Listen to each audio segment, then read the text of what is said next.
Hello and welcome to the nuclear reactor, and today we'll be reacting to What If Gine Went to Earth with Goku. I think that's how you pronounce her name, but anyway, Goku's mom.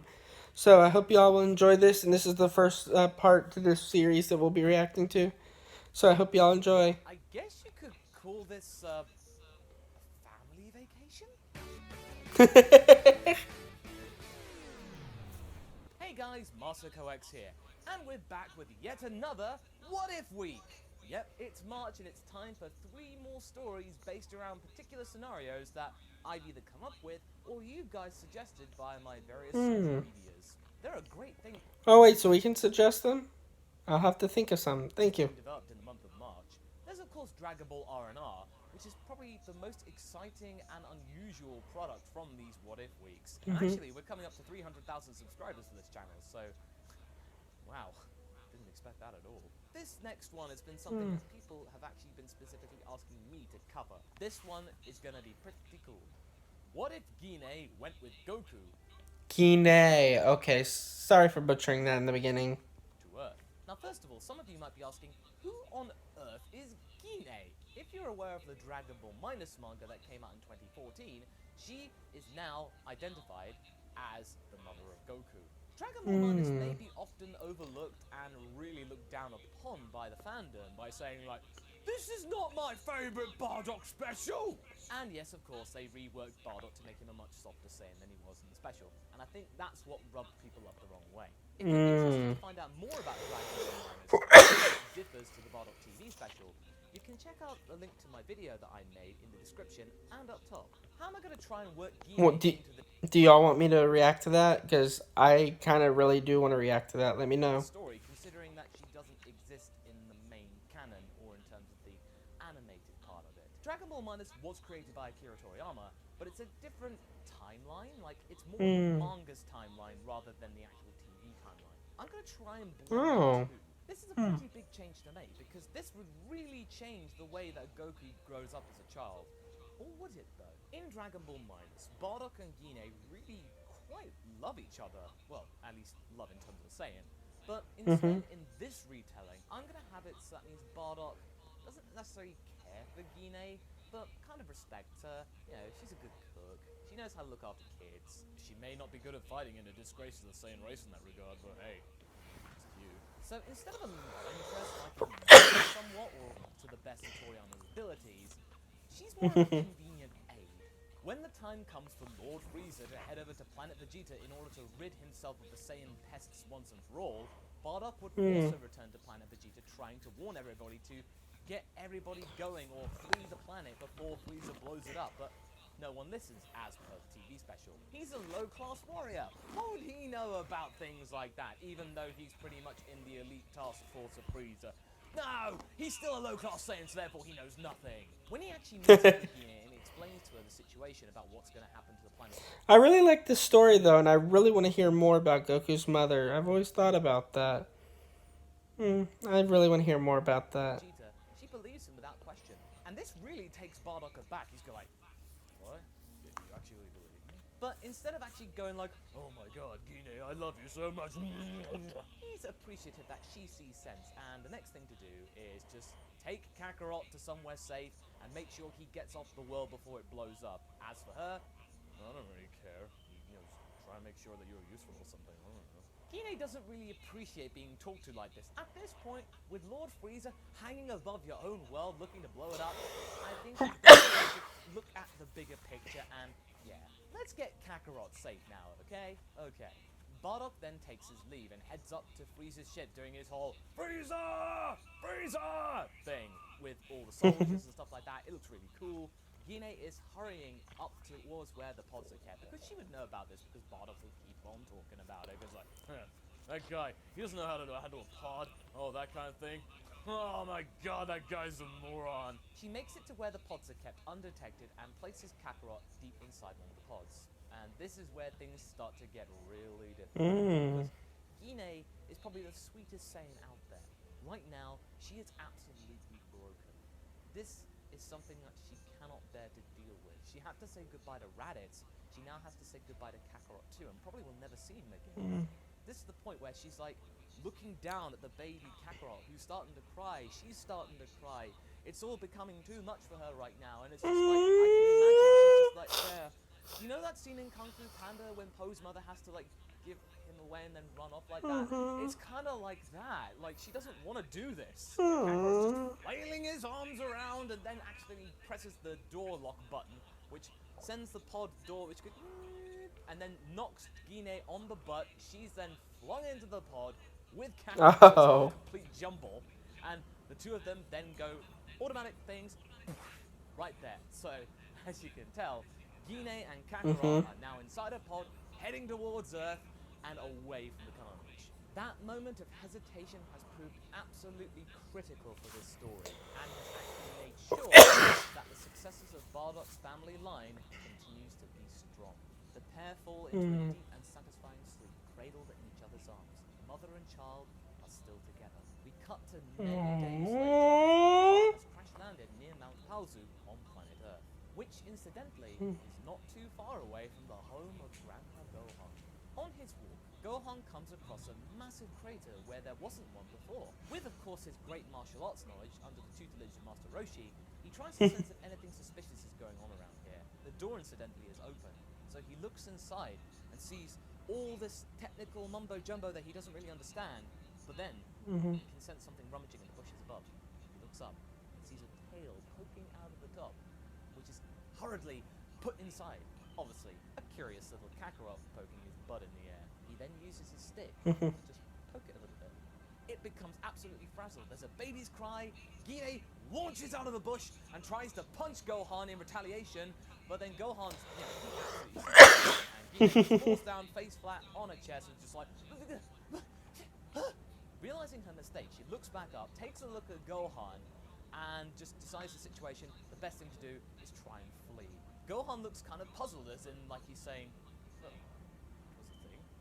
He looks down at the pod, and then decides to walk home. She hasn't gotten really far with Kakarot. They are both dazed on a new world and really hungry. Try and at least follow the old man. Maybe he's going to a town or something. There might be places where I can get something to eat, and Kakarot can be satiated. I don't know, that's the only thing I can think of right now. Sure enough, Gine's able to follow Gohan back to his house. He hasn't gotten very far, because remember, he's an old man, he's taking his time, he doesn't have to run. He opens the door, goes inside, and cooks himself up some lunch. And it turns out to be a very good lunch because Gine can smell it. It smells absolutely delicious. Something really unusual. A Saiyan's stomach can only take so much temptation, and Gine's temptation has broken. So in a comedic fashion, Gine just knocks the door down and goes like, "Where's the food?" Oh my. But then realizes it's the young girl that he saw earlier, along with the baby. He relaxes and just says, come in, you must be really starving. Are you two alright?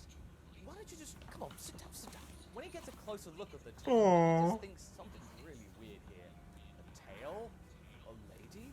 Space armor? That pod there? What's going on? Kakarot's crying even louder with hunger, so Gohan's best bet, get lunch done quick. She can see over the table on the other side of that room is a massive piping hot spread. There's soup, there's bread, there's a little meat there. Oh, it's a lovely smorgasbord. She then spots Gohan looking at them. He motions to the food as in going, ew, eat up.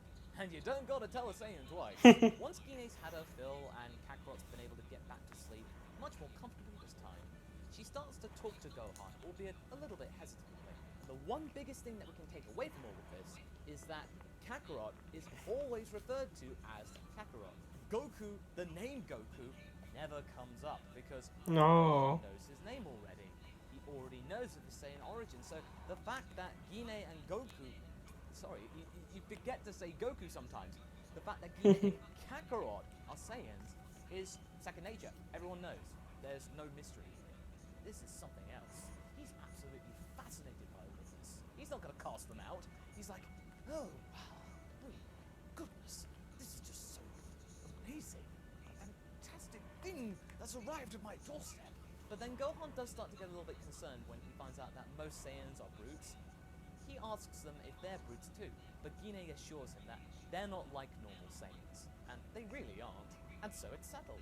Kakarot and Gine begin to spend a life with Grandpa Gohan. Oh, well, technically, in the beginning of Dragon Ball, he was acting out the Saiyan, but I guess with his mother there to teach him the ways, he would be more mellowed down, wouldn't it? Gohan in the woods with no power in. Another big thing that we can take away from this is because Grandpa Gohan's so aware of the Saiyan origins, the tail, the big great ape thing, he would actually survive to the modern day. He wouldn't die at the foot of Goku going on a rampage like in the original story. Kakarot would be much more controllable thanks to Gine's presence. Gine would tell Gohan to make sure that Kakarot wouldn't go outside in the dead of night when there's a full moon because it would cause absolute bedlam. But, you know, boys will be boys and they'll be curious boys at that, and it does happen. Gine could easily turn Uzara as well. She'd be in much more control, albeit not as elegantly as, like, Prince Vegeta or Raditz or something like that, but enough to make sure that she could rein Kakarot in. But apart from that, things would be relatively peaceful. And to try and combat the situation, Gohan allows Gine and Kakarot to borrow a couple of pairs of Roshi sunglasses whenever it's a little bit dark out and there's a full moon. They both try them on, and it's really cute to see Gine and little Kakarot wearing the glasses and they're looking laughing. Just that little cute moment. There'd be so many. Oh, I love this. Now I can see why next to Raditz, this is one of his most watched What If series. What would happen to Kakarot's personality? Would he still become the person he is today? I think he would. He wouldn't need the head injury to do that. Why would that be exactly? Because nurturing is a very, very big influencer. Nature versus nurture. Can do a lot to a child, and therefore the child will also become much calmer too. Kakarot turns out to still be the sweet boy that he is, and also really keen to fight. And luckily, he's got someone like Gohan to train him. And, you know, Gine can throw a punch and stuff like that, and she would have some decent power. I'd say her power level may be roughly about like 500, which is immense for someone on Earth, but real weakling for a Saiyan. Because Raditz was considered a weakling at 1,000, and if Gine had half that, I mean, that's still pretty weedy. But here, it's very convenient for the world of Dragon Ball, from the original series. And the fact that Gine's away from all those sweaty Saiyans is now... Oh, she looks cool. Away from the likes of Lord Frieza. Her family I like is that. safe. She's worried about Raditz, of course she is. But at least Kakarot's okay and with her. But then again, she does miss her homeworld tremendously, and the fact that Bardock's no longer around. She did look up to him, but over time, she does begin to think that maybe he wasn't such a great guy after all. It's a very, very big moment. But no matter, the only thing that she can hope for right now is that she can fully integrate into society with Kakarot by her side, and that Lord Frieza never shows up on Earth. We now fast forward to age 750, and it's now time for Bulma to make her presence known. Would the 4-star ball still be there? Of course it would be. It's one of Gohan's ornaments, but it doesn't have the whole spirit thing in there. It's just a really cool looking ball thing, part of a legend. Looks really cool. It's a really good talking point with parties. Bulma, being the really presumptuous little girl she is, goes like, you're taking me to your parents already? Oh my god, this is so sudden. But then Kakarot's just like, what? Did they just have a good lunch there? I think with two parental figures right there, Kakarot would be just told, you've got to be nice to girls. So when Bulma arrives at Kakarot's house, she is meted with the likes of Gine and Gohan there. And the pair are really civilized, and it's all really cordial. Everyone's really nice, and Bulma's kind of surprised to see this really nice and mellow family out in the wilderness. Bulma then begins to explain that she came from Capture Corporation, and she's looking for Dragon Balls after finding out about it on the local news. As part of just like, ooh, this fantastical legend, I wonder if anyone can find them. And now the weather. Gine would be very suspicious about this and ask what she would actually want to wish for, and sure enough, she says the lifetime supply of strawberries. But then Gohan's just saying, oh no, absolutely, take it. I've got no use for it, it's just gathering dust over there. I don't need it anymore. One condition there, Younger. If you actually manage to find all of these balls, just make sure to let me know, because I'd love to see if it was true. The conversation turns to Kakarot, who's been basically sitting there, eating his food, and not really saying anything. And Gine's thinking, well, if you're looking for these, Dragon Balls and stuff, maybe Kakarot can come with you. Because he knows his way around the woods if they're around here. And then Kakarot's just like, really? Can I go on this adventure too? It's so cool! Kakarot needs some friends his age. He can't just keep hanging out with his mum and dad and stuff like that. It's good bonding and social skills, and that's what Gine wants, to everyone fully integrate into society. Gohan can sense that Bulma's intentions will be a little bit selfish. They're pure, they're good. She's a good egg, really. She's not doing this for evil intent. She's just being a silly little girl, but she's having fun. And Kakarot will be able to protect her. And so, with that in mind, the mystical adventure begins with the Pilaf saga in full swing. And that's where I think we'll leave things for now.